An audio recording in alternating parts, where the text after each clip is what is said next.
அன்பானவர்களே, இன்றைய தினத்திலே பசித்தோரை போஷி என்கிற ஒரு வார்த்தையின் அடிப்படையிலே சில வசனங்களை உங்களுக்கு நினைப்பூட்டி சில வார்த்தைகளை சொல்ல விரும்புகின்றேன்.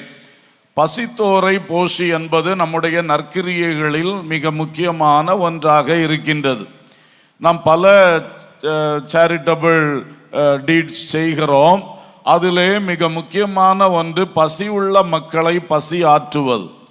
பொதுவாக வீடுகளிலே ஒரு பிள்ளை ஏதோ ஒரு காரணத்தினால அன்னைக்கு சாப்பிடாம தூங்குதுன்னா அந்த தகப்பனுக்கும் அந்த தாய்க்கும் அன்னைக்கு தூக்கம் வராது. அந்த பிள்ளையை எப்படியாவது சாப்பிட வைக்கணும். சில பிள்ளை சண்டை போட்டுட்டு அப்படி தூங்கிடும். சில பிள்ளை ஒருவேளை சாப்பாட்டு நேரத்துக்கு முன்னாடியே தூங்கிடும். அப்படியெல்லாம் இருக்கும் பொழுது அந்த பெற்றோருடைய உள்ளம் ரொம்ப பாரப்படும், ரொம்ப துடித்து கொண்டே இருக்கும். ஏன்னா பிள்ளையின் பசியை பெற்றோரால் தாங்கி கொள்ள முடியாது. நம்முடைய அன்பு தகப்பன் பிதாவாகிய தேவனும் அப்படிப்பட்டவர் தான். அல்லேலூயா. அவர் படைத்த மக்களில் ஒரு கூட்டம் மக்கள் பசியோடு இருக்கின்றார்கள். அதை நினைக்கும் பொழுது அவருடைய உள்ளம் துடிக்கும். அதனால தான் அவர் வேத புஸ்தகத்தில் பல இடங்களிலே பசித்தோரை போஷிக்க வேண்டும் என்பதை வலியுறுத்தி சொல்லி இருக்கின்றார். அல்லேலூயா. இயேசு கிறிஸ்து அதை சொல்லி இருக்கின்றார். தீர்க்கதரிசிகள் மூலம் தேவன் அதை சொல்லி இருக்கின்றார். எனவே எல்லா நற்கிரியைகள், நல்ல நற்கிரியைகள், பசித்தோரை போஷிக்கிறது மிக மிக முக்கியம். ஒருவன் பாருங்க, இன்னைக்கு இந்த உலகமே பசி ஆற்றும்படி தானே ஓடிக்கொண்டிருக்கிறது. பசி என்ற ஒன்று மட்டும் மனுஷனுக்கு வராதுன்னு வச்சுக்கிடுங்களேன், உலகமே ஸ்தம்பிச்சிடும். ஒரு வேலையும் நடக்காது, ஒருத்தரும் வேலைக்கு போக மாட்டாங்க, ஒண்ணுமே நடக்காது. இந்த பசி என்ற ஒன்று இருக்கிறதுனால தான் அந்த பசி தான் மக்களை டிரைவ் பண்ணிக்கிட்டே இருக்கு, மக்களை ஓட வச்சுக்கிட்டே இருக்கு. உழைக்காவிட்டா சாப்பாடு கிடைக்காது. இந்த காரியத்தை விவசாயம் செய்யாட்டா கிடைக்காது, அதை செய்யாட்டா கிடைக்காது, இது செய்யாட்டா கிடைக்காது. அப்ப எல்லாரும் ஒரு பிரயாசம் எடுத்து தான் ஆகணும். அப்படி என்னன்னு கேட்டா இந்த வயிறு அது இருக்க விடாதே. இதுதான் ஒரு பசி என்பது மிகவும் முக்கியமான ஒரு விஷயம். அப்ப அந்த பசித்த மக்களை, சிலரெல்லாம் பசியோடு வஸ்திரத்தை இறுக்கி கட்டி கொண்டு நடந்து போகிறார்கள், பல இடங்களில் அமர்ந்திருக்கிறார்கள், பல தரத்தில் இருக்கிறாங்க. அப்ப அந்த பசித்தோரை போஷிக்கிற ஒரு தன்மை நமக்குள் உருவாக வேண்டும். ஒரு கிரியை என்று நான் சொல்வதை விட அது நம்முடைய உள்ளத்துக்குள் ஒரு தன்மையாகவே வந்துவிட்டதென்றால் அது ஒரு தெய்வீக குணம். பசித்தோரை போஷிக்கின்ற ஒரு தெய்வீக ஒரு தன்மை அது நமக்குள் வந்தால் நாம் தானாக அதை செய்வோம். அல்லேலூயா. வேத புத்தகத்திலே ஒரு 5 வசனங்களை, வேத பகுதிகளை உங்களுக்கு சுட்டி காட்ட வேண்டும். முதலாவதாக ஏசாயா தீர்க்க தரிசன புத்தகம் 58வது அதிகாரம் 7, 8 ஆகிய 2 வசனங்கள். 58, 7, 8. பசி உள்ளவனுக்கு உன் ஆகாரத்தை பகிர்ந்து கொடுக்கிறதும், துரத்துண்ட சிறுமையானவர்களை வீட்டிலே சேர்த்து கொள்ளுகிறதும், வஸ்திரமில்லாதவனை கண்டால் அவனுக்கு வஸ்திரம் கொடுக்கிறதும், உன் மாம்சமானவனுக்கு உன்னை ஒழிக்காமல் இருக்கிறதும் அல்லவோ எனக்கு உகந்த உபவாசம். அப்பொழுது விடியற்கால வெளுப்பை போல உன் வெளிச்சம் எழும்பி உன் சுக வாழ்வு சீக்கிரத்தில் துளிர்த்து உன் நீதி உனக்கு முன்னாலே செல்லும். கர்த்தருடைய மகிமை உன்னை பின்னாலே காக்கும். அல்லேலூயா. இந்த வசனம் நமக்கு என்ன சொல்லுகிறது? நீ பசித்தோரை போஷி, அப்பொழுது உன் சுக வாழ்வு சீக்கிரத்தில் துளிர்க்கும். நீ பசித்தோரை போஷி, அப்பொழுது உன் வெளிச்சம் விடியற்கால வெளுப்பை போல எழும்பும். அல்லேலூயா. பசித்தோரை நாம் போஷிக்கும் பொழுது அது தேவனுக்கு ரொம்ப பிரியமானது. ஆனபடினாலே தேவன் அந்த பசித்தோரை போஷிக்கின்ற மக்களை நேசிக்கிறார். அவர் செய்ய வேண்டிய பணி, அப்பா பிள்ளைகளை போஷிக்கணும். அவர் போஷிக்க வல்லவர், எப்படியும் போஷிப்பார். தேவ தூதனை அனுப்பியே எலியாவை போஷித்தார் என்பதை நாம் அறிந்திருக்கிறோம். காகங்களை அனுப்பி எலியாவை போஷித்தார்னு அறிந்திருக்கிறோம். இன்னைக்கும் அப்படி செய்ய முடியும். ஆனால் என் சாயலில் படைக்கப்பட்ட மனிதர்கள் என் பணியை செய்ய வேண்டும் என்பதுதான் அந்த அப்பாவுடைய விருப்பம். அல்லேலூயா.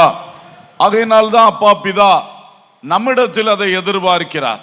நாம் அதை செய்யும் பொழுது அவர் சந்தோஷம் கொண்டு நம்முடைய சுக வாழ்வை துளிர்க்க பண்ணுகிறார். அல்லேலூயா. அப்ப இந்த நற்கிரியை நமக்கு என்ன பெரிய ஒரு ஆசீர்வாதத்தை கொண்டு வருகிறது. நீ பிறரை போஷி, அப்பொழுது உனக்கு சுகவாழ்வு உண்டாகும். சுகவாழ்வு, நோயற்ற வாழ்வு, உனக்கு நல்ல ஒரு அழகான வாழ்வு உனக்கு உண்டாகும். நீ பசித்தோரை போஷிக்க நினைப்பாயாக, அதை உன் தன்மையாக மாற்றிக்கொள்வாயாக. அது உன்னிடத்திலிருந்து வெளிப்படுகிற ஒரு சரளமான கிரியையாக மாறி விடுவதாக. கர்த்தருடைய உள்ளம் அதை விரும்புகிறது. நான் படைத்த மக்களில் ஒரு கூட்டம் பசியாய் இருக்கிறது. அந்த பசி ஆற்றுவதற்கு மனுஷனே, நான் உன்னிடத்தில் தான் அந்த பொறுப்பை தந்திருக்கிறேன். அதிலும் தேவ பிள்ளையே, தேவனுடைய உள்ளத்தை அறிந்த தேவ ஜனமே, உன்னிடத்தில் அது அதிகம் எதிர்பார்க்கப்படுகிறது. இந்த பசி உள்ளவனை நீ போஷித்தால் உன் சுகவாழ்வு சீக்கிரத்தில் துளிர்க்கும். உன்னுடைய வெளிச்சம் விடியற்காலத்து வெளிச்சத்தை போல எழும்பும். அல்லேலூயா. உங்களுக்கு தெரியும், சாயங்கால வெளிச்சத்துக்கும் விடியற்கால வெளிச்சத்துக்கும் வித்தியாசம் இருக்கிறது. சாயங்கால வெளிச்சம் குறைஞ்சு குறைஞ்சு குறைஞ்சு இருளா போயிடும். ஆனா விடியற்காலத்து வெளிச்சம் கூடி கூடி கூடி நல்ல பகலாய் மாறிவிடும். அல்லேலூயா. பசித்தோரை போஷிக்கின்ற கர்த்தருடைய பிள்ளைகளுடைய வாழ்வில் அந்த ஒளி, அந்த வெளிச்சம், அந்த பிரகாசம், அந்த மகிமை அது ஏறிக்கொண்டே இருக்கும், பெருகி கொண்டே இருக்கும். அல்லேலூயா. எனவே நீங்கள் பசித்தோரை போஷிக்கிறவர்களாய், அங்கே அநேக நற்கிரியைகள் வரிசையா வாசித்தேன், கவனிச்சிருப்பீங்க. எல்லாமே நற்கிரியை தான். இன்றைக்கு நம்ம முக்கியப்படுத்துகிறது பசித்தோரை போஷிக்கின்ற காரியம். அல்லேலூயா. உங்கள் உள்ளத்தில் இந்த வார்த்தை இறங்க வேண்டும். அதுதான் இன்றைக்கு தேவை. நான் சில பசித்தோரை போஷிக்க வேண்டும், நான் சில பசித்தோரை போஷிக்க வேண்டும். அதிலே நன்மைகளும் இருக்கிறது. என் சுகவாழ்வு துளிர்க்கும், என்னுடைய வெளிச்சம் விடியற்காலத்து வெளிச்சத்தை போல எழும்பி வரும். இரண்டாவது வசனம் ஏசாயா 58:10 வசனம். பசி உள்ளவனிடத்தில் உன் ஆத்துமாவை சாய்த்து சிறுமைப்பட்ட ஆத்துமாவை திருப்தி ஆக்கினால், அப்பொழுது இருளில் உன் வெளிச்சம் உதித்து உன் அந்தகாரம் மத்தியானத்தை போல் ஆகும். ஒரு அல்லேலூயா சொல்லுவோம். அல்லேலூயா. ஏறக்குறைய ஒரே வார்த்தை தான் சொல்லி இருக்கிறது. பசித்தோரை போஷி, அப்பொழுது இருளில் உன் வெளிச்சம் உதிக்கும். பசித்தோரை போஷி, அப்பொழுது உன் அந்தகாரம் மத்தியானத்தை போல் ஆகும். அல்லேலூயா. இங்கே என்ன சொல்லி இருக்கு பாருங்க, ஒரு மேக்சிமத்தை சொல்லி இருக்கிறது. நீ இருள இருந்தீன்னா அந்த இருளுக்குள்ள இருந்து உனக்கு பெரிய வெளிச்சம் உதிக்கும். நீ பெரிய அந்தகாரமாக உன் வாழ்க்கை இருந்ததென்றால் அது நடுப்பகல் மத்தியானம் போல வெளிச்சமாய் மாறும். ஒரு மேக்சிமம் பிரகாசம் உன் வாழ்வில் வரும் என்று சொல்லி இந்த வசனம் நமக்கு சொல்லுகிறது. அன்பர்களே, பசி உள்ளவனிடத்தில் உன் ஆத்துமாவை சாய், அவனை திருப்தியாக்க நீ முயற்சி பண்ணு, சிந்தை செய், முயற்சி எடு. அது தேவனுக்கு மிக மிக பிரியம். அவர் உனக்கு, நீ இருளில் நடந்தாலும் உன் இருளை வெளிச்சமாக மாற்றுவார். அல்லேலூயா. இன்னைக்கு வாழ்க்கையிலே சில இருளுக்குள் நீங்கள் நடந்து கொண்டு இருக்கலாம். எந்த இருளில் நடந்து கொண்டு இருக்கிறீர்கள்? வாழ்க்கையெல்லாம் ஒரு பக்கம் நல்லது போல இருந்தாலும் ஐயா, பல இருள், பல வேதனைகள், துக்கங்கள், பல பிசாசின் போராட்டங்கள், பல விதமான இருள் சூழுகிறது. மன கஷ்டம் என்னை வாட்டுகிறது. பணம் இருக்கு, ஆனா பண கஷ்டம் இல்லை, ஆனா மன கஷ்டம் இருக்கு. இப்படியெல்லாம் நிறைய பேருக்கு பல ப்ராப்ளம்ஸ் இருக்கிறது. வாழ்க்கையிலே ஒரு வெளிச்சம் இல்லை. ஆனால் உன் இருளுக்குள்ளிருந்தே ஒரு வெளிச்சத்தை கர்த்தர் உதிக்க பண்ணுவார். அல்லேலூயா. நீ சிறுமை உள்ளப்பட்டவன் மேல் சிந்தை வை, பசி உள்ளவன் மேல், பசி உள்ளவனுக்கு நேராக உன் ஆத்துமாவை நீ, உன் சிந்தனையை நீ சாய். அப்பொழுது கர்த்தர் வசனத்தில் சொன்னபடியே நமக்கு செய்வார். அல்லேலூயா. ரொம்ப அந்தகாரமா இருக்கு என்று நினைக்கிறீங்களா? குடும்பத்திலே ஒரு சந்தோஷமே இல்லை, இது என்ன குடும்பம் சே என்று நினைக்கிற நபர்கள் இங்கே உட்கார்ந்து இருக்கிறீர்களா? இன்றைக்கு நாம் ஜெபிக்கிறோம், பல காரியங்கள் செய்கிறோம். கூடவே இந்த ஏழை மக்களை நினைக்க ஆரம்பிப்போம், பசி உள்ளவர்களை நினைக்க ஆரம்பிப்போம். நாம் சாப்பிட உட்கார்ந்த உடனே அந்த சாப்பாடை பார்க்கிறோம். அது இருக்கா, இது இருக்கா, அந்த கூட்டு இல்லையா, இந்த கூட்டு இல்லையா, அதுல உப்பு இல்லையா, இதுல சீனி இல்லையா, எல்லாம் பார்க்கிறோம். ஆனால் அவைகளை விட மேலாக இந்த சாப்பாடு இல்லாத எத்தனையோ பேர் இந்த நேரத்தில் பசியாய் இருப்பார்களே என்ற ஒரு சிந்தை நமக்குள் வருவதாக. அல்லேலூயா. பலவேளை சாப்பாட்டுக்கு முன்னால ஜெபிக்கிற அந்த பழக்கத்திலே ஒரு வழக்கமாகவே ஒரு வேர்டு நம்ம ஆட் பண்ணிக்கிறோம். ஆண்டவரே, இந்த ஆகாரத்தை ஆசீர்வதியும், ஆரோக்கியப்படுத்தும், இதை செய்தவர்களை ஆசீர்வதியும், இந்த வீட்டாரை ஆசீர்வதியும் சொல்லிட்டு கடைசியில் ஏழைகளை போஷித்தருளும். அப்படி வழக்கமா நிறைய பேர் ஜெபத்துல சொல்லுவது உண்டு. அல்லேலூயா. நல்ல பழக்கம், நல்ல பழக்கம். நினைவு வருது பாத்தீங்களா? அது நல்லது. நமக்கு எப்பொழுதுமே அதை அந்த வார்த்தையை ஒன்று ஆட் பண்ணி பழகிட்டோம்னா ஆட்டோமேட்டிக்கா நமக்கு அந்த சிந்தை வரும். கர்த்தருக்கு ஸ்தோத்திரம். ஆகவே கண்டிப்பாக இந்த பசித்தோரை போஷிக்க நாம் நினைத்தோம் என்றால் நம்முடைய வாழ்விலே அந்தகாரம் எல்லாம் மத்தியானத்தை போல மாறிவிடும். அல்லேலூயா.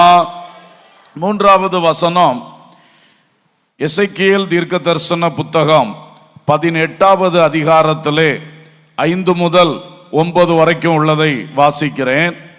எசேக்கியேல் 18:5 ஒருவன் நீதிமானாயிருந்து நியாயத்தையும் நீதியையும் செய்து மலைகளின் மேல் சாப்பிடாமலும் இஸ்ரவேல் வம்சத்தாரின் நரகலான விக்கிரகங்களுக்கு நேராக தன் கண்களை ஏறெடுக்காமலும் தன் அயலானுடைய மனைவியை தீட்டுப்படுத்தாமலும் தூர ஸ்திரியோட சேராமலும் ஒருவனையும் ஒடுக்காமலும் கொள்ளையிடாமலும் இருந்து கடன் வாங்கினவனுக்கு அடைமானத்தை திரும்ப கொடுத்து தன் அப்பத்தை பசித்தவனுக்கு பங்கிட்டு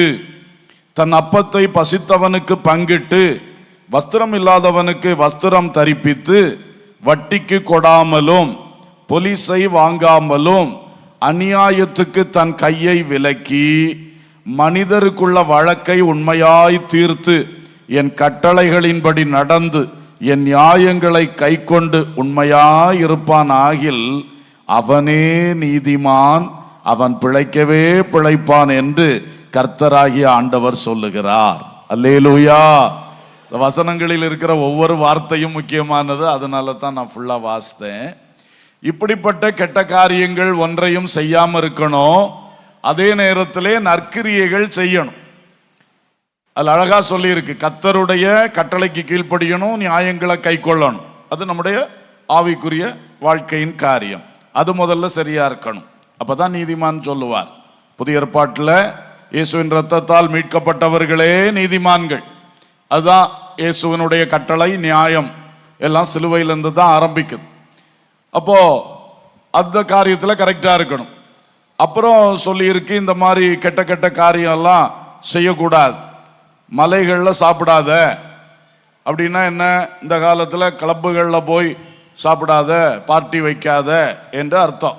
கர்த்தருக்கு ஸ்தோத்திரம். மலைகளில் சாப்பிடாத, நரலான விக்கிரகங்களுக்கு நேராக கண்ணேர் எடுக்காத, விபச்சாரம் வேஸ்தனத்துக்கு போயிடாத, யாரையும் ஒடுக்கிறாத, கஷ்டப்படுத்திடாத, வார்த்தையினாலோ செய்கையினாலோ யாரையும் கஷ்டப்படுத்தாத, கொள்ளையிடாத.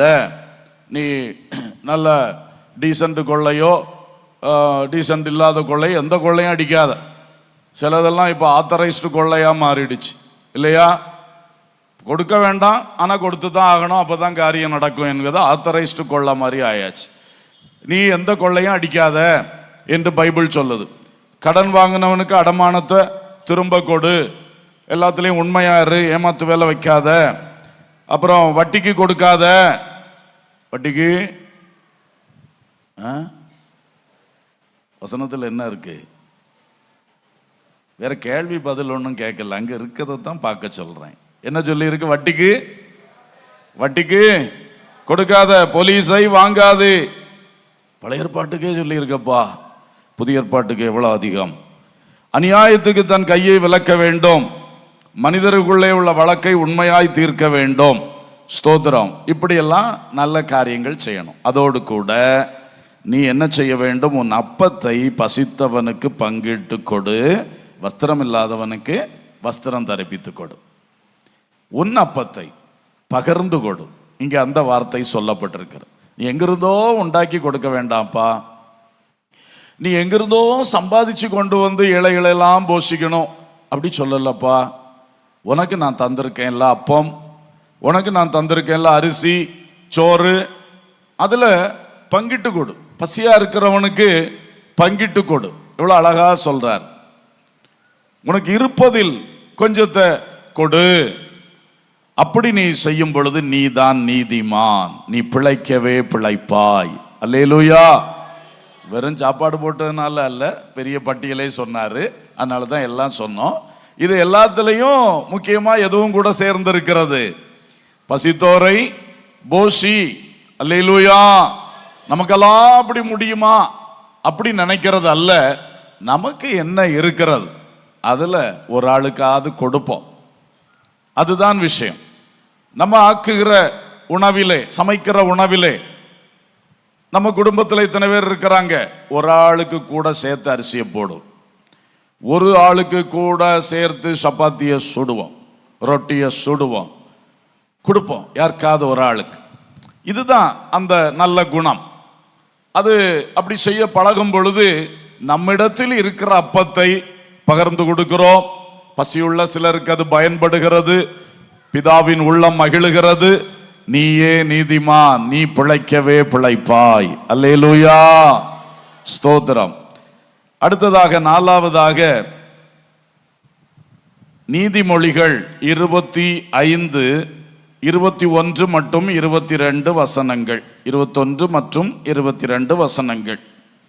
உன் சத்துரு பசியாய் இருந்தால் அவனுக்கு புசிக்க ஆகாரம் கொடு, அவன் தாகமாய் இருந்தால் குடிக்க தண்ணீர் கொடு. அதனால் நீ அவன் தலையின் மேல் எரிகிற தழல்களை குவிப்பாய், கர்த்தர் உனக்கு பலன் அளிப்பார். அல்லேலூயா.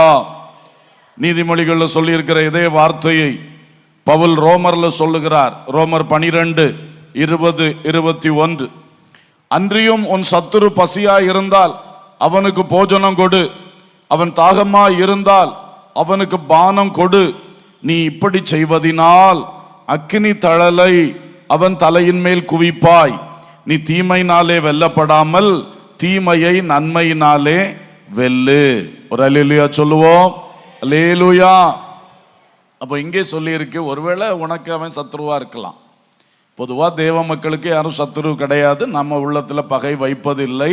அதுதான் எடுத்துக்கொள்ளப்பட போகிற தேவ பிள்ளைகளுடைய குணாதிசயம். யார் மேலும் பகை வைக்க கூடாது, யாரையும் பழி வாங்கணும் என்கிற எண்ணம் இருக்கக்கூடாது.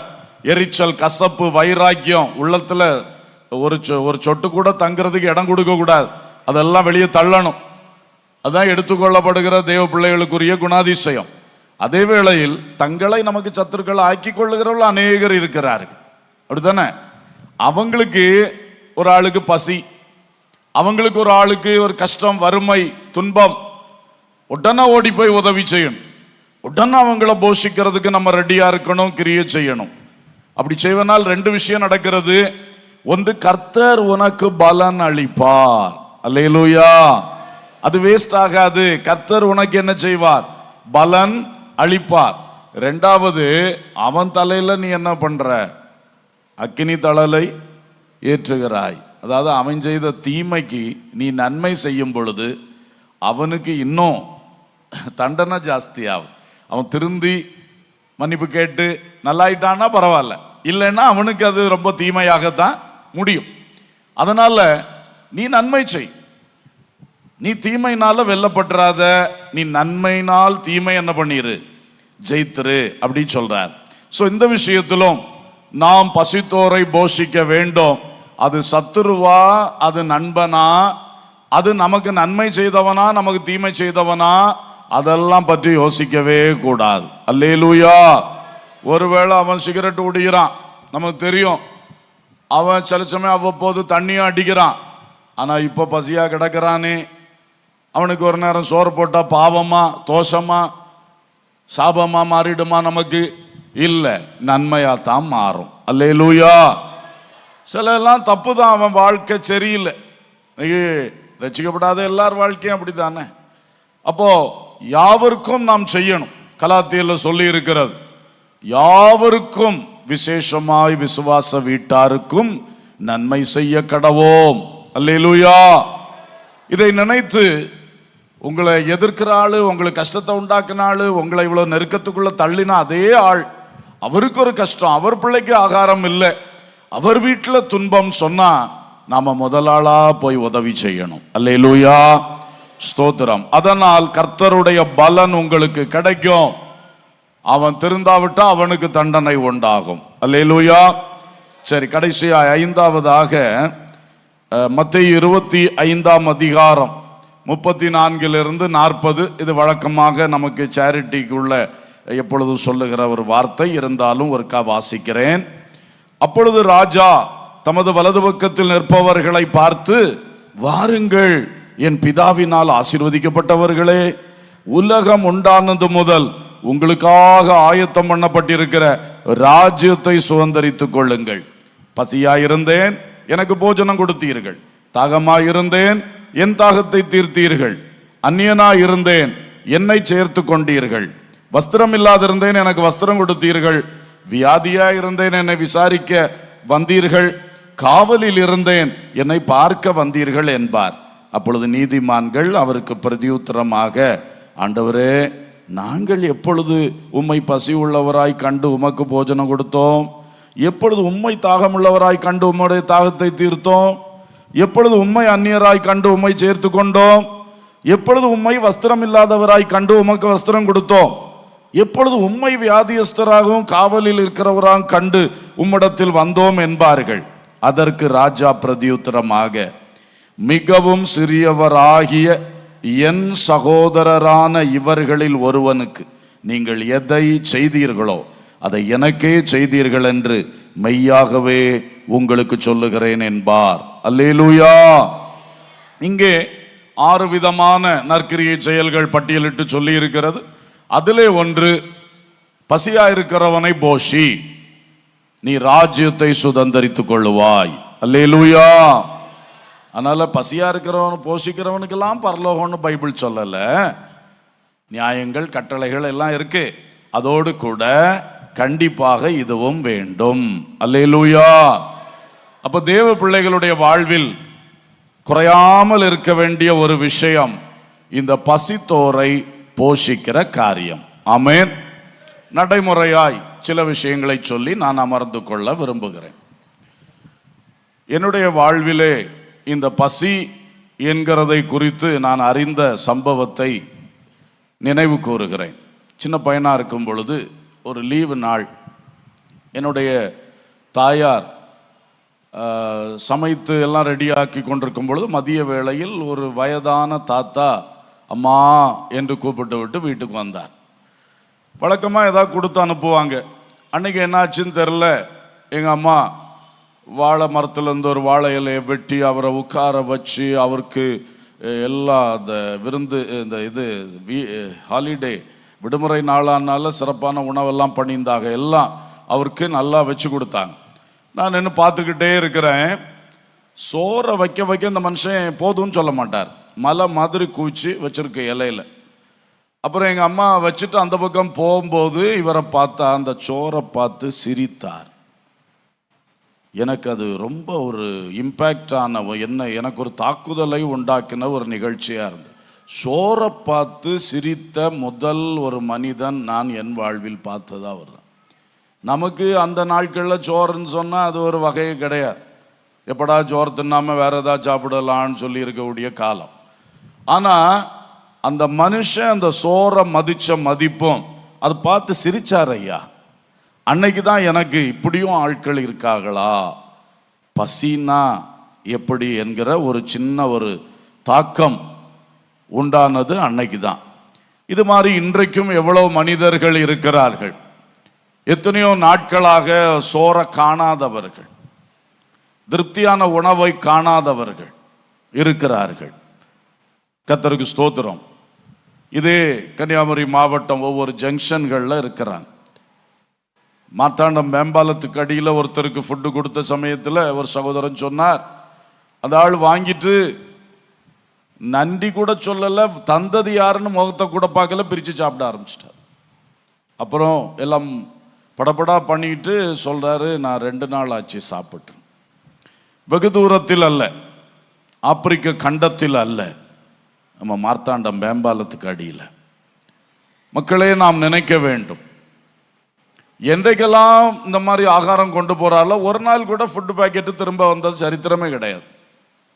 அவ்வளவு தேவை நம்மை சுற்றி இருக்கவே இருக்கிறது. கர்த்தருக்கு ஸ்தோத்திரம்.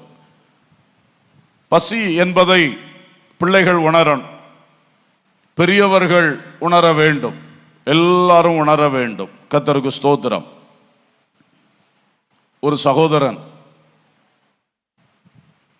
அவர் துபாய் தேசத்திலே பணிபுரிந்து கொண்டிருந்தார். கொஞ்சம் வருஷங்களுக்கு முன்னாடி உள்ள ஒரு சம்பவம். நம்முடைய மருதுகுறிச்சி சேர்ந்த ஒரு சகோதரன் தான். அவரை நான் முந்தி அங்கே போகும்பொழுதெல்லாம் அவர் வீட்டில் ஒரு கூட்டம் வைப்பார்.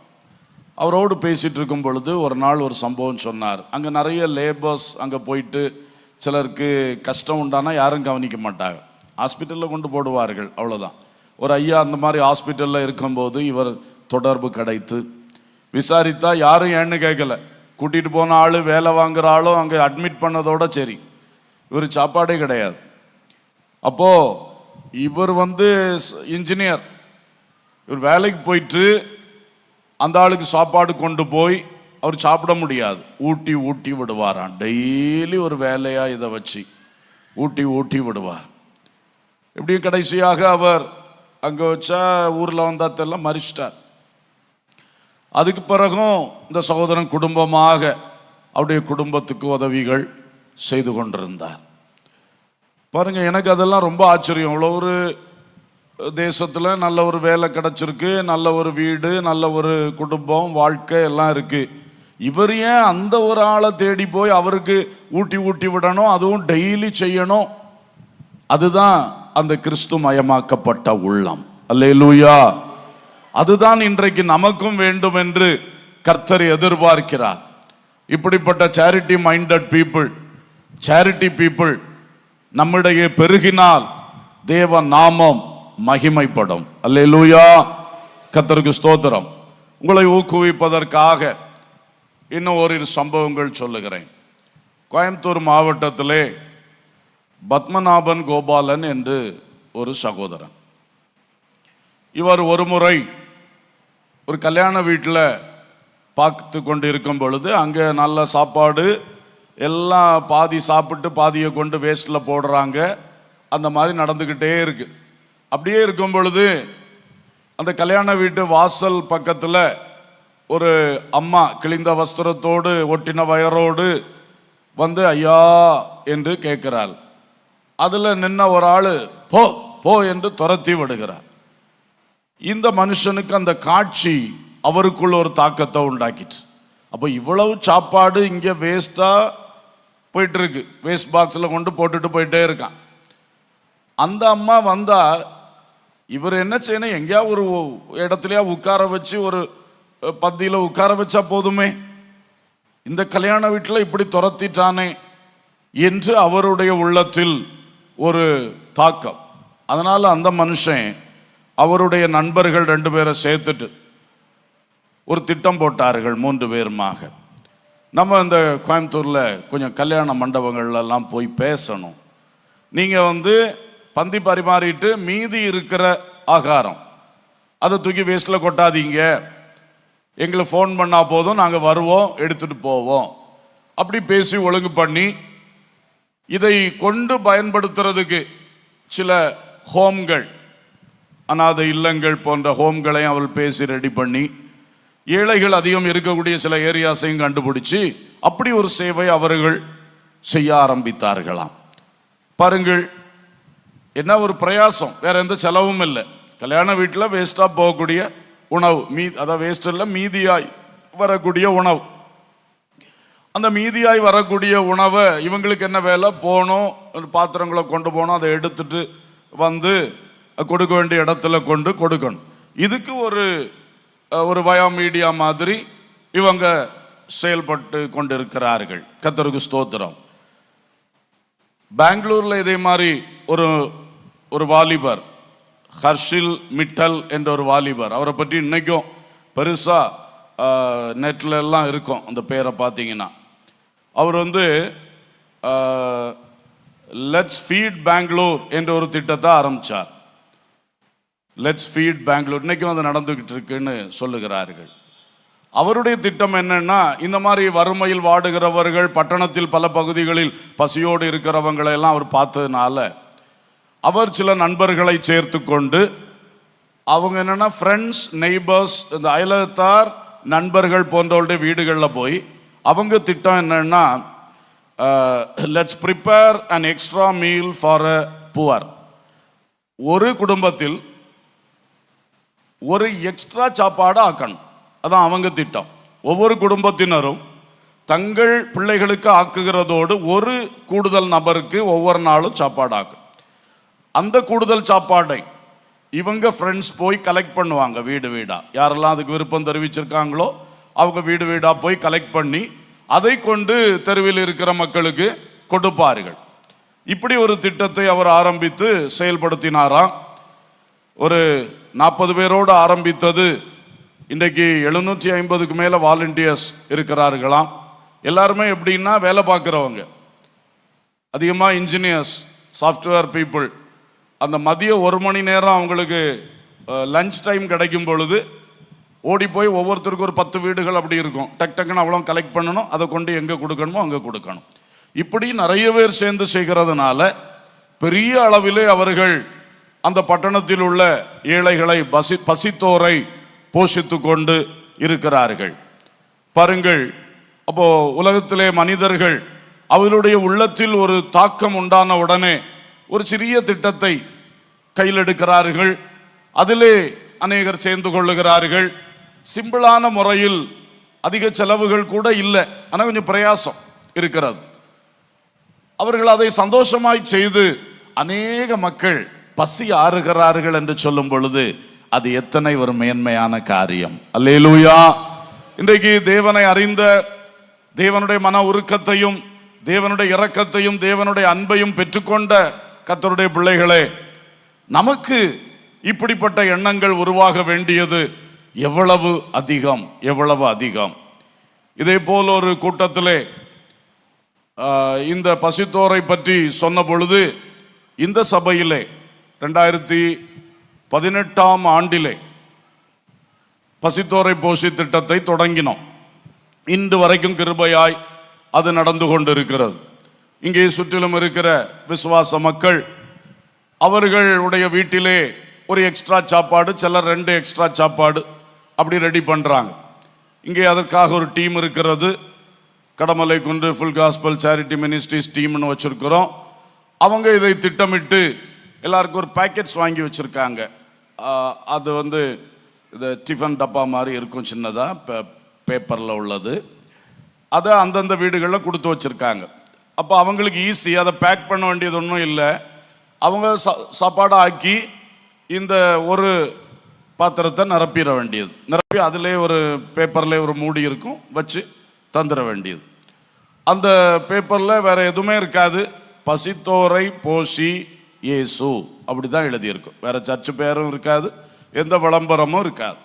பசித்தோரை போஷி என்று இயேசு சொன்னார், இதை நீங்கள் அறியணும், அந்த இயேசுவின் நாமத்தில் இதை உங்களுக்கு தருகிறோம், அவ்வளோதான். பசித்தோரை போஷி இயேசு என்று அதில் இருக்கும். அதை அந்த நாளிலிருந்தே கொடுத்து கொண்டிருக்கிறோம்.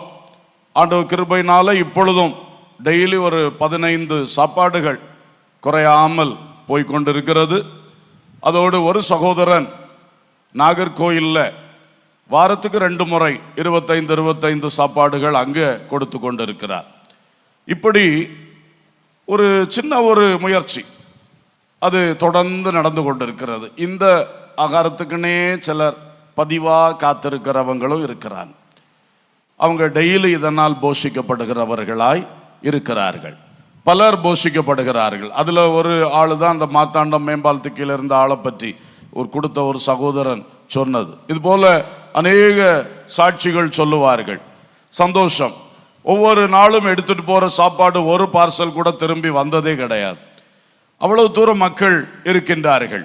ஆகையினாலே நாமும் இது போல பல நன்மைகள் செய்யணும். ஒரு சபையாய் கூடுகிறோம், ஆராதிக்கிறோம், நாம் ஏன் சில நற்கிரியைகள் செய்யக்கூடாது? ஒருவேளை இந்த பசித்தோரை போஷி திட்டம் எளிய திட்டம், 1 எக்ஸ்ட்ரா ஃபுட் நீங்கள் வைக்கிறதுக்கு 1 ஸ்பூன் அதிகமாக போட்டு வச்சுட்டு கஷ்டப்படுத்தாமல் இருக்கிறதுக்கு இந்த மாதிரி ஒரு டீமை போட்டு ஒரு அந்த பார்சல் இது என்ன சொல்கிறது, அது ஒரு பாக்ஸ் மாதிரி தான், ஈஸியாக அப்படி கோரி வச்சிருவாங்க. ஆனால் என்வி வைக்கக்கூடாதுன்னு சொல்லுவோம். இது என்ன, அசைவ உணவு வேண்டாம், அது பிறகு சிலருக்கு பிடிக்கும் சிலர் பிடிக்காது, அதெல்லாம் வேண்டாம் அப்படின்னு சொல்லுவோம். இது மாதிரி செய்து கொண்டு இருப்பது நன்றாக இருக்கிறது. திட்டமிடுங்கள். இதைத்தான் செய்ய வேண்டும் என்று நான் சொல்ல வரல, பல திட்டங்கள் இருக்கிறது. கர்த்தருக்கு ஸ்தோத்திரம். ஏதோ ஒன்றை நாம் செய்வோமே, நம்ம எல்லாம் சேர்ந்து சபை என்று சொல்லுகிறோமே, நமக்கு சபை சார்பாக இப்போ ஸ்தாபன சார்பாக நமக்கு இந்த அழகான திட்டங்களை வகுத்து செய்கிறோம். சிறுவர் இல்லம், சிறுமியர் இல்லம், முதியோர் இல்லம், இனி கர்த்தர் சித்தமானால் மனநல காப்பகம், இது ஸ்தாபனமாக செய்கிறது. அதே மாதிரி சபையாகவும் சில திட்டங்களை வகுக்கலாமே. கர்த்தருக்கு ஸ்தோத்திரம். இந்த சபையிலும் ஆண்டவர் கிருபையினால பல திட்டங்கள் நடந்து கொண்டு இருக்கிறது. நான் இன்னைக்கு பசித்தோரை போஷி என்கிற ஒன்றை மட்டும் சொல்லுவதனால் அதை குறித்து உங்களுக்கு சொன்னேன். துபாய் கன்வென்ஷனுக்கு போயிருந்தேன் இந்த வாரத்தில், கடந்த வாரத்தில். அங்கே சில ஆப்பிரிக்கன்ஸ் வராங்க நம்ம சர்ச்சுக்கு. எனக்கு ரொம்ப ஆச்சரியம். கன்வென்ஷன்லாம் ஒரு 10 பேருக்கு மேலே வந்தார்கள். தமிழ்லேயே எல்லாம் நடக்குது, அவங்களுக்கு ஒன்றுமே புரியாது. ஆனால் அவர்கள் இப்படி ஆராதிப்பார்கள். தமிழில் என்ன புரியும், தமிழ் பாட்டு அப்படி எல்லாம் ஆராதிப்பார்கள். வசனத்துக்கு மட்டும் டிரான்ஸ்லேஷன் வச்சிருக்கும். பிறகு அந்த சகோதரர்களை குறித்து கேட்ட பொழுது ஒரு சகோதரன் சொன்னார், அவர் அந்த லேபர் கேம்புக்கு போகும்போது ஒரு ஆப்பிரிக்கன் நின்று கொண்டு இருந்தார். ஆவியானவர் என்னை அவரோடு பேசும்படி சொன்னதுனால நான் பேசிட்டு கொடுத்தேன். அப்போ தான் அறிஞ்சா அவர் ஆப்பிரிக்காவில் உள்ள பெந்தைகோஸ்துக்காரன். அப்போது அவர்கிட்ட நீங்கள் ஆராதனைக்கு எங்கே போகிறீங்க அப்படி கேட்டோன்னா, இந்த நாட்டில் ஆராதிக்கலாமா அப்படி கேட்டாராம். அவர் தெரியவே இல்லை, ஆராதனைக்கு வாய்ப்பு உண்டுனே தெரியல. அப்புறம் இவர்கள் கூப்பிட்டோன்னா நம்ம சபைக்கு வந்து அவர் முதல் நாளே நிறைய பேரை கூட்டிகிட்டு வந்தாராம். அப்படி வந்து கொண்டே இருக்கிறார். இப்பொழுது அவள் வேன் அனுப்பி கொடுத்து கூப்பிடுறார். அவங்க நிலைமையை பார்த்தீங்கன்னா, இந்திய லேபருக்கு கொடுக்கப்படுகிற சம்பளத்தை பார்க்கலாம் அவங்களுக்கு குறைஞ்ச சம்பளம். அவங்களுக்கு நாட்டில் பயங்கர வறுமை, துன்பம், கஷ்டம், அதனால் வந்திருக்கிறார்கள். ரொம்ப சங்கடம் அவங்களுடைய நிலைமைகள். அப்போ இங்கே ஆராதனைக்கு வரும் பொழுதெல்லாம் இவங்க சாப்பாடு கொடுக்குறாங்க, சில உதவிகள் செய்கிறாங்க. அந்த மாதிரி அவங்களுக்கு சில நற்கிரியைகள் செய்து அவர்களை கிறிஸ்துவுக்குள்ளும் பலப்படுத்துகிறார்கள். ஒரு சகோதரன் இந்த கூட்டத்திலே ஆப்பிரிக்காவிலே 2 சர்ச்சு நடத்திட்டு இருந்தாராம். ஒன்றும் முடியாமல் வறுமையில் அதை விட்டுட்டு துபாய்க்கு வேலைக்கு வந்தாராம். வந்த இடத்துல ஒரு மனுஷன் இவரை ஏதோ சொல்லி எடுத்து அவரை முஸ்லீமாக மாற்றி அப்படி சில சலுகைகள்லாம் அவருக்கு செய்து அந்த மாதிரி செஞ்சாராம். அந்த மனுஷன்ட்ட, ஏன்யா இப்படி, நீங்கள் 2 சபை நடத்தின பாஸ்டர் இல்லையா சொன்னால், அவர் சொல்ல, நான் ஆப்பிரிக்காவில் போனால் 2 சபையும் நடத்துவேன், நான் பாஸ்டர் தான், இங்கே நான் முஸ்லீம் அப்படின்னு. அப்போ எந்த அளவுக்கு சத்தியத்தின் வெளிச்சம் இருக்கிறதுன்னு பார்த்துக்கிடுங்க. அப்படிப்பட்ட மக்கள். அப்போ நம்ம கையில் அவங்கள கொண்டு வந்து தந்திருக்கிறார்.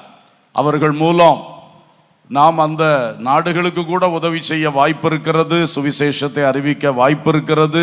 இந்த மாதிரி ஆட்களை எடுத்து ட்ரெயின் பண்ண வாய்ப்பு கர்த்தர் தருவாரானால் நம்மளே இவங்களை ட்ரெயின் பண்ணி இவங்களை மிஷனரிஸாக அங்கே அனுப்பலாம். அல்லேலூயா. இப்படி ஒவ்வொரு இடத்துல பார்த்தீங்கன்னா அவங்க ஊரில் என்ன சொல்லுவாங்க, துபாயில் வேலை பார்க்குறான்னு சொல்லுவாங்க. அடுத்தனா அந்த ஆட்களுக்கு சாப்பாட்டு கூட சரியா கிடைக்க மாட்டேங்குது. அந்த மாதிரி இருக்கிறார்கள். ஸோ எங்கும் இப்படிப்பட்டவர்கள் நிறைந்திருக்கிறார்கள். அன்பர்களே, நம்முடைய கவனத்தை கொஞ்சம் அப்படிப்பட்டவர்களுக்கு நேராக நாம் திருப்புவோம். பசி உள்ளவனிடமாய் உன் ஆத்துமாவை சாய்த்து என்று சொன்னதை நினைவு கூறுங்கள். கண்டிப்பாக ஏதோ ஒரு காரியம் உங்க குடும்பத்தின் சார்பிலே நீங்களே செய்யலாம். சபையாக சேர்ந்து திட்டமிட்டு சில காரியங்களை செய்யலாம். நிச்சயமாய் பசித்த உள்ளங்களை நினைவு கூறுவீர்களாக, ஏதாயிலும் அவர்களுக்காய் செய்வீர்களாக. ஒரு நிமிடம் கண்களை மூடி கர்த்தரை நாம் நோக்கி பார்ப்போம். கர்த்தரை நோக்கி பார்ப்போம். பசி உற்றோர்க்கும் பிணி அழிகட்கும் பட்சமாக உதவி செய்வோம். பசி உற்றோர்க்கும் பிணி அழிகட்கும் பட்சமாக உதவி செய்வோம். செய்த நன்மைகள் நிறைந்து தம்மை மறந்து இயேசு கனிந்து திரிந்தனரே. செய்த நன்மைகள் நிறைந்து தம்மை மறந்து இயேசு கனிந்து திரிந்தனரே. தாசரே இத்தரணியை அன்பாய் இயேசுவுக்கு சொந்தமாக்குவோம். தாசரே இத்தரணியை அன்பாய் இயேசுவுக்கு சொந்தமாக்குவோம். எல்லாரும் வாய் திறந்து கர்த்தருக்கு ஸ்தோத்திரம் சொல்லுவோம்.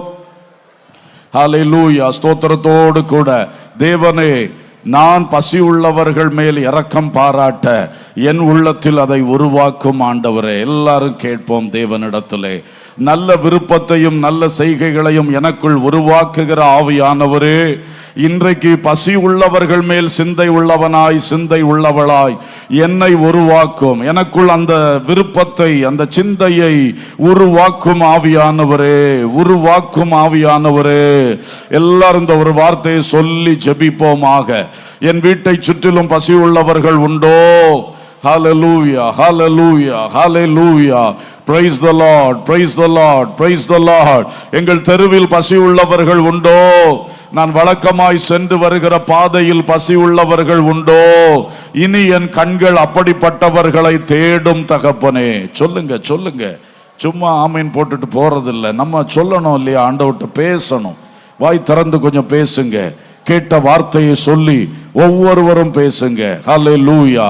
பிள்ளைகள் எல்லாம் பேசுங்கள். உனக்கு ஒருவேளை பசின்னா என்னன்னு தெரியல, ஆனா எத்தனையோ பேர் பசியா இருக்கிறாங்க. நினைவுக்கூர், நினைவுக்கூர். ஹல்லேலூயா. ஸ்தோத்திரம், ஸ்தோத்திரம், ஸ்தோத்திரம். தகப்பனே, சில பசி உள்ளவர்களுக்கு ஆயிலும் போஷிக்கிற ஒரு பாக்கியத்தை எனக்கு தாருமப்பா, எனக்கு தாருமப்பா. தேவ ஊழியர்கள் ஜெபம் பண்ணுவோம். எங்கள் சபையில் சில நற்கிரியை திட்டங்களை தாங்கப்பா. பல வருஷங்கள் இப்படி கேட்டுக்கொண்டே இருக்கிறோம். இந்த வருஷமும் இப்படி கேட்டு விட்டு போவதாய் இருக்க கூடாதப்பா. கர்த்தர் கிரியை செய்யும் தகப்பனே, கிரியை செய்யும் தகப்பனே. Hallelujah, hallelujah, hallelujah. Praise the lord, praise the lord, praise the lord. கரங்களை தட்டி கர்த்தருக்கு ஸ்தோத்திரம் சொல்லுவோம். ஆமென், ஆமென். நமக்குள் அந்த தன்மையை உருவாக்கும்படி கர்த்தரை ஸ்தோத்திரிப்போம். ஸ்தோத்திரம், ஸ்தோத்திரம், ஸ்தோத்திரம், ஸ்தோத்திரம், ஸ்தோத்திரம். ஹல்லேலூயா. பரலோக பிதாவே, நல்ல தகப்பனே, நீர் படைத்த ஜனங்களில் ஒரு பெருங்கூட்டம் பசியோடு இருக்கிறார்கள் அப்பா. அவர்களை குறித்து சிந்திக்க, நினைக்க, அவர்கள் மேல் இரக்கம் பாராட்ட, அவர்களை பசி ஆற்ற எங்களுக்கு நல் மனசையும் நல் திட்டங்களையும் நல்ல செயல்பாடுகளையும் தாரும் தகப்பனே. எங்களுக்கு இருக்கிறதை உடனே பகிர்ந்து கொடுக்கக்கூடிய அந்த நல்ல தன்மைகளை எங்களுக்கு தாரும் அப்பா. ஆண்டவரே, அப்படி பசித்தோரை போஷிக்கிற மக்களுக்கு சுகவாழ்வு சீக்கிரமாய் துளிர்க்கும் என்று சொன்னீங்களே அப்பா. ஸ்தோத்திரம் ஆண்டவரே. ஆமென். இருளில் வெளிச்சம் உதிக்கும் என்று சொன்னீங்களே. ஸ்தோத்திரம் அப்பா. அந்தகாரத்தை மத்தியானத்தை போல மாற்றுவேன்னு சொன்னீங்களப்பா. ஸ்தோத்திரம். நீ நீதிமான், நீ பிழைக்கவே பிழைப்பா என்று ஆசீர்வாதமாக சொன்னீங்களே. ஸ்தோத்திரம் அப்பா, ஸ்தோத்திரம் அப்பா. ஹல்லேலூயா. உனக்கு கர்த்தர் பலன் அளிப்பார் என்று சொல்லப்பட்டதற்காய் ஸ்தோத்திரம். நீ ராஜ்யத்தை சுதந்தரிப்பா என்று சொன்னதற்காக ஸ்தோத்திரம் அப்பா. பல வேளையில் வேத உபதேசம் இருக்கிறது, உபதேச சட்டங்கள் இருக்கிறது, நீதி நியாயங்கள் இருக்கிறது, பல காரியங்கள் இருந்தாலும் இந்த ஏழைக்கு உதவுதல் இல்லாமல் போகிறது, பசித்தோரை போஷித்தல் இல்லாமல் போகிறது. இதை எங்கள் வாழ்வில் ஒரு முக்கிய காரியமாய் இன்றிலிருந்து மாற்றி தரும்படி ஜெபிக்கிறோம். எங்களை சூழ இருக்கிற ஏழைகளை எங்களை கொண்டு போஷித்தருளும் என்று கெஞ்சுகிறோம். கர்த்தர் கிருபை செய்யும், ஆசீர்வதியும். இயேசுவின் நாமத்தில் பிதாவே, ஆமென். அல்லேலூயா.